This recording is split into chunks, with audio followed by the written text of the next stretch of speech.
and demand and the liquidity conditions in the market. Mushere, who worked at the National Treasury for 4 decades as an internal and forensic auditor, uncovered a corruption scandal worth 5 billion shillings at the Ministry of Health, more famous as the Afya House scandal, and uncovered the recent 15 billion shilling scam surrounding the Ronald Ngala Utalii College, touching on a former powerful CS.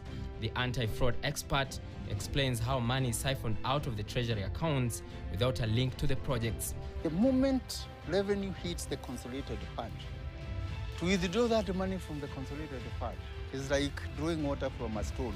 But there is another easier way of withdrawing money from the exchequer account or the control of the consolidated fund. The easiest way is to create a debt.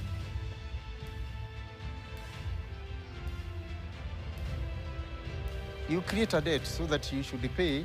I mean, when you're repaying the debt, you only require 2 signatures. The lengthy process is bypassed. Only 2 signatures. The PS Treasury and the control budget.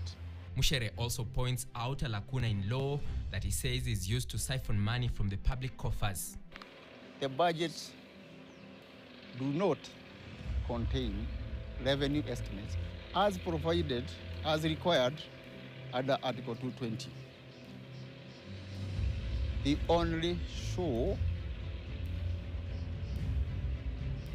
expenditure estimates.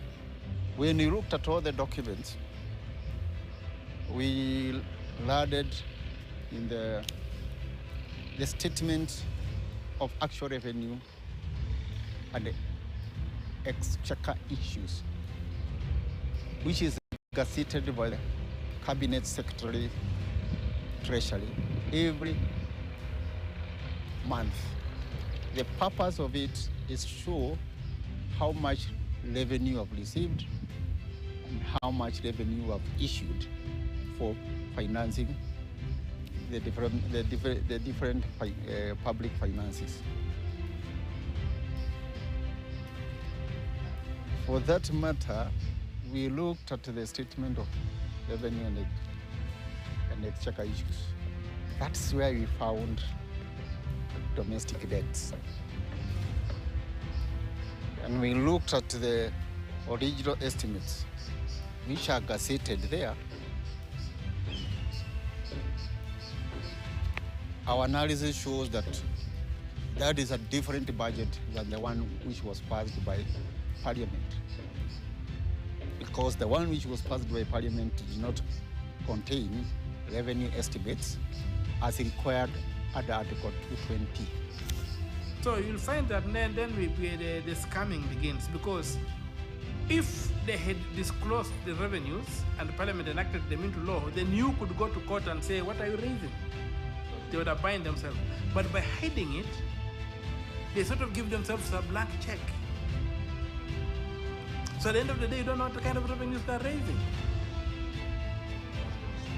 No, there are no estimates. They're not giving any estimates. Then on top of that, they are borrowing from the domestic market to finance what? You see, if there was any need to borrow domestically, they should have declared in the budget. Treasury should have declared, and the Minister of Finance should have declared in the budget. And that's why the fraud is happening on the Kenyans. You find a very huge domestic debt. But if you go through the Appropriations Acts, even assuming, leaving out the fact that they don't disclose the revenue, but if you look at how they're applying the revenue, they've already indicated what the taxes will pay. They have indicated what the loans will pay and where the loans will come from. And the loans are not domestic. They're all foreign loans. So when they now come to declare the revenues here, you realize they are borrowing on the domestic market in billions of shillings. You don't understand what they're doing. And that borrowing is not approved by Parliament, which is wrong.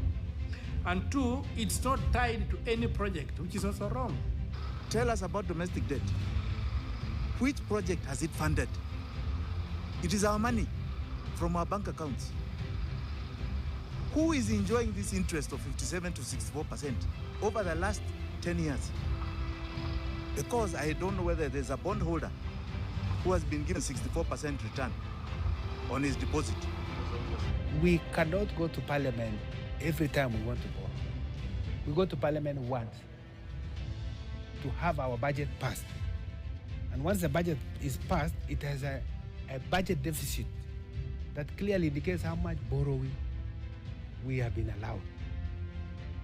With that agreement or permission from Parliament to say borrow to this much, the rest is for National Treasury, it is for executive. It can't be that I want to borrow this, I go to Parliament, I want to borrow. No, it is ready. We already have the permission.